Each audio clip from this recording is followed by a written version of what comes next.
Hola, el día de hoy vamos a explicar lo que viene siendo el inicio del tema de derivación por fórmula. Para esto, los que son alumnos míos de la clase ya deben de tener el formulario del libro de Granville, que es Cálculo Diferencial Integral. Normalmente ahorita lo trabaja la editorial Limusa. Es un libro el cual normalmente para lo que es derivación e integración es muy bueno para comenzar, para poder trabajar con él. Y bueno, es recomendable para quien lo quiera adquirir. Si no, lo pueden googlear y directamente les debe aparecer ahí el formulario. ¿Por qué digo esto? Porque vamos a tratar de manejar la numeración de las fórmulas que vienen indicadas ahí. Entonces es importante que más o menos tengamos esa noción, si no vamos a confundirnos a lo mejor un poco con respecto de las fórmulas. Pero bueno, checamos.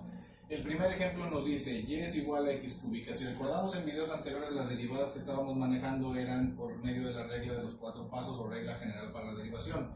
Para hacer esta derivada tendría que haber dicho, bueno, hacer los incrementos, luego realizar binomio al cubo, restar la función original, dividir entre el incremento de x y al último aplicar un límite. Bueno, en el caso de este ejercicio ya por medio de fórmulas, tenemos que es un poquito más directo, más sencillo el trabajo. La única situación es que hay que identificar qué fórmula es la que tenemos que utilizar. Bueno, aquí me dice que y es igual a x cúbica. Entonces, nosotros la parte de antes del igual, o sea, y, no la vamos a voltear a ver. Nos preocupa más que nada la parte después del signo del igual. Bueno, ya que vemos esto, que yo tengo una x elevada a una potencia, me voy a mi formulario. Y dentro de mis fórmulas, normalmente nos dice así, derivada de...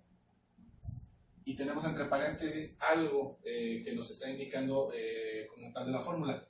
Esto que está aquí dentro de la fórmula es lo que nos va a decir, dentro del paréntesis, pero nos va a decir qué fórmula es la que tenemos que utilizar.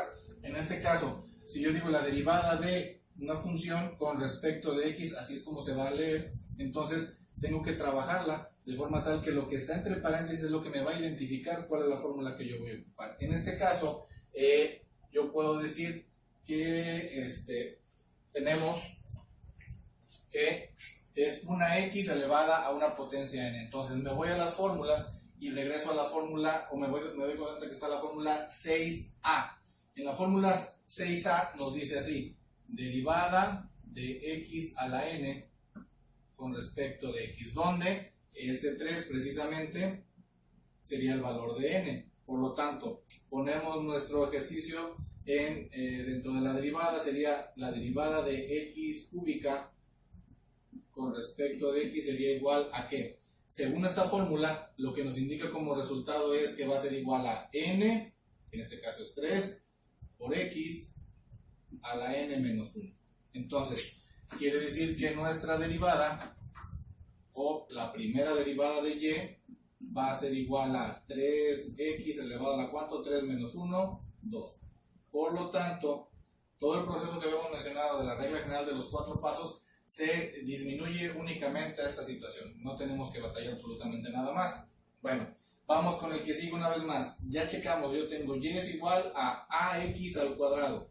Entonces, ¿qué representa esta letra a? Las letras de la a a la l, según lo que nos marca el álgebra, se manejan como constantes y de la m a la z se manejan como variables. Entonces, esta letra a para mí lo que me indica es una constante y x cuadrada yo lo puedo manejar como una variable. Por lo tanto, me voy a mi formulario, busco entre paréntesis antes del signo del igual qué fórmula tiene constante por variable, en este caso es la número 4, y entonces vamos a darle solución. Nos dice la derivada de ax cuadrada con respecto de x es igual a que tengamos la constante, una vez más aquí marcamos constante por variable, nos dice que es igual a la misma constante a por la derivada de la variable, que en este caso es x cuadrada. Pero ahora me voy una vez más a mi formulario, y en donde me dice que la derivada de x a la n con respecto de x es igual al mismo procedimiento que hicimos anteriormente. Entonces sería igual a por n, que es 2 por x a la n menos 1. ¿Qué sucede aquí? Que la primera derivada de y va a ser igual a por 2, 2a. X a la ¿cuánto? 2 menos 1, me queda 1. Por lo tanto, este sería mi resultado. Aquí es donde comenzamos a ver la complejidad del tema de derivadas. Muchos dicen es que derivadas es difícil, es complicado, se nos hace un poquito tedioso. ¿Por qué? Porque aquí ya nos dimos cuenta, en el primer ejemplo utilicé una fórmula directo y ahí quedó. El problema estuvo acá, que me doy cuenta de que tuve una fórmula inicial que fue constante por variable, sin embargo dentro de ello ocupé x a la n y tuve que utilizar entonces dos fórmulas para poder dar la solución a este ejemplo. Por lo tanto, nosotros cuando tengamos un ejercicio no nada más nos vamos a quedar con que ya encontré que es una primera fórmula. Bueno, dentro de esa fórmula tengo que ocupar una, dos, tres, n cantidad de fórmulas. Ok, entonces hay que tener muy al pendiente esa situación. Nuestro formulario siempre debemos tenerlo a la mano. ¿Para qué? Para que cuando yo les hable de fórmula, les hablé de la fórmula 6A, de la fórmula 4, de la fórmula 6A una vez más. Entonces, así yo lo voy indicando, lo voy viendo y lo voy teniendo un poquito más claro de qué es lo que estamos hablando con respecto a esa situación. Bueno, ahora vamos con el siguiente ejemplo. Me dice y es igual a ax a la cuarta menos bx cuadrada. Entonces, aquí tenemos dos términos, 1 y 2. Por lo tanto, si los ponemos dentro de una fórmula de derivación, sería así: derivada de ax a la cuarta menos bx cuadrada con respecto de x, nos damos cuenta de que es un binomio o un polinomio. Entonces nos vamos a nuestra fórmula número 3. La fórmula número 3 nos indica que si yo tengo la derivada de u más b menos w con respecto de x, es igual a la derivada de u más la derivada de b menos la derivada de w. ¿Qué me quiere decir eso? Que si yo tengo 2, 3, 4, n cantidad de términos, tengo que separarlos en derivadas distintas. Entonces aquí lo que me quedaría es que va a ser la derivada de ax a la cuarta con respecto de x menos la derivada de bx cuadrada con respecto de x. Ahora, volteamos a ver cada una de las derivadas individuales. Aquí me dice que tengo otra vez una constante por una variable y una constante por una variable. Quedamos que A, B y C, porque son de las primeras letras del abecedario que vamos a estar utilizando, son constantes. Entonces, constante por variable, me voy otra vez a mi fórmula número 4, la cual me dice constante por variable es igual a la misma constante, en este caso A, por la derivada de x a la cuarta con respecto de x. Menos, y se repite, constante por variable es igual a la misma constante, que en este caso es b, por la derivada de la variable que es x cuadrado. Y entonces, en ambas derivadas también nos damos cuenta que tenemos x a la n. Y entonces, x a la n, ¿qué fórmula es? Fórmula 6a, en donde decimos que nos va a quedar a por la derivada de x a la n es igual a n, que es 4 por x a la n menos 1. Menos b, que es se multiplica la derivada de x a la n, que es n por x a la n menos 1. ¿Qué sucede aquí? Bueno, multiplicamos y nos queda, bueno, vamos a poner por acá el resultado ya de una vez. Sería la primera derivada de y es igual a por 4, sería 4a, x a la cuarta, 4 menos 1, 3. Luego menos b por 2 sería menos 2b por x a la cuarta, 2 menos 1, 1. Entonces ya ese exponente no se coloca para que no haya ningún inconveniente. Ahora vamos con el último ejemplo. Este último ejemplo, aquí tenemos una curiosidad. Según el formulario que yo les estoy mencionando, directamente no tenemos una fórmula que aplique para una raíz de ningún tipo, cuadrada, cúbica o de ninguna otra potencia. Sin embargo, vamos a utilizar una variante que nos puede ayudar. En este caso es una ley de los exponentes, en este caso ley de los radicales, la cual nos va a permitir que podamos utilizar las fórmulas como las tenemos ahorita manejadas. ¿Qué ley de los radicales vamos a utilizar? Una que nos dice que si yo tengo la raíz de n de a la m es igual a la m sobre n. Entonces, esto me va a indicar que si yo tengo esta raíz con esta potencia, esto sería n y esto sería m. Por lo tanto, vamos a cambiarlo de una raíz a una potencia fraccionaria.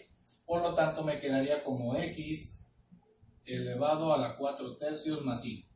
Si ustedes ya saben manejar la fórmula de raíz enésima, adelante, no hay ningún problema, la podemos utilizar. Sin embargo, eso la vamos a ir viendo más adelante. ¿Ok? En este caso, nos cambiamos la función de esta manera y ahora ya podemos ponerlo dentro de la fórmula de derivación como la conocemos hasta ahorita. Sería la derivada de x a la 4 tercios más 5 con respecto de x. Tenemos otra vez un polinomio. ¿Qué tenemos que hacer? Separarlo, ¿no? Hacer una derivada de x y la derivada de 5.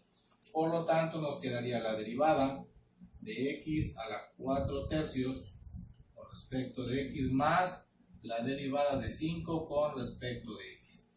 ¿Qué tenemos? Una vez más tenemos derivada de x a la n. ¿Cuál es la complejidad? Que ahora n no es una cantidad entera, es una cantidad fraccionaria. Y ahí es donde a algunos se nos hace complicada la situación.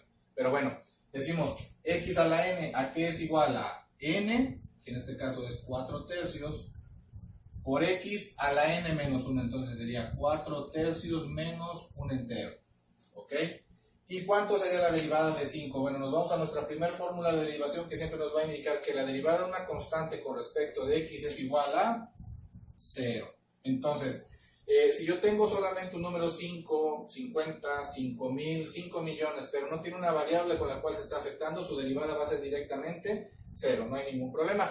Bueno, entonces continuamos únicamente con lo que nos queda aquí. Aquí, por lo tanto, lo que nos hace falta resolver este exponente, 4 tercios menos un entero. Hay varias formas de resolver las fracciones. Tenemos algunas opciones como es, incluso aquí como tengo una resta de fracciones donde tengo un entero con una fracción, puedo hacerlo de forma mental y convertir los enteros a fracciones. Es decir, ¿cuántos tercios tiene un entero? 3. Entonces sería 4 menos 3 tercios sería 1 tercio. La otra es con multiplicación cruzada o con un denominador. Vamos a manejar la multiplicación cruzada porque es relativamente la más sencilla y vamos a ir observando cómo funciona. Aquí sería 4 por 1 menos, luego va a ser 3 por 1 sobre, y ahora multiplicamos los denominadores, 3 por 1 que nos daría 3 y entonces nos queda 1 tercio. A ver, aquí lo que continúa entonces es que esto ya sería una respuesta correcta, 4 tercios de x a la 1 tercio. Sin embargo, para mis alumnos en mi clase y en mis exámenes que vamos a estar manejando, y algunos maestros así también lo manejan, tenemos como una regla no escrita, vamos a llamarla así, de la clase, la cual nos indica que no debemos dejar exponentes ni negativos ni fraccionarios. En este caso el exponente es fraccionario.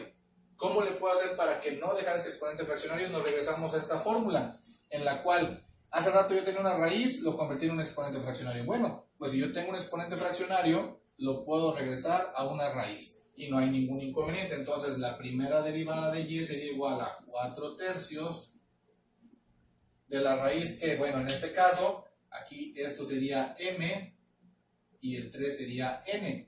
Por lo tanto, este 3 va afuera y el 1 quedaría dentro, del cual sabemos que ya no se debe de colocar. ¿Ok?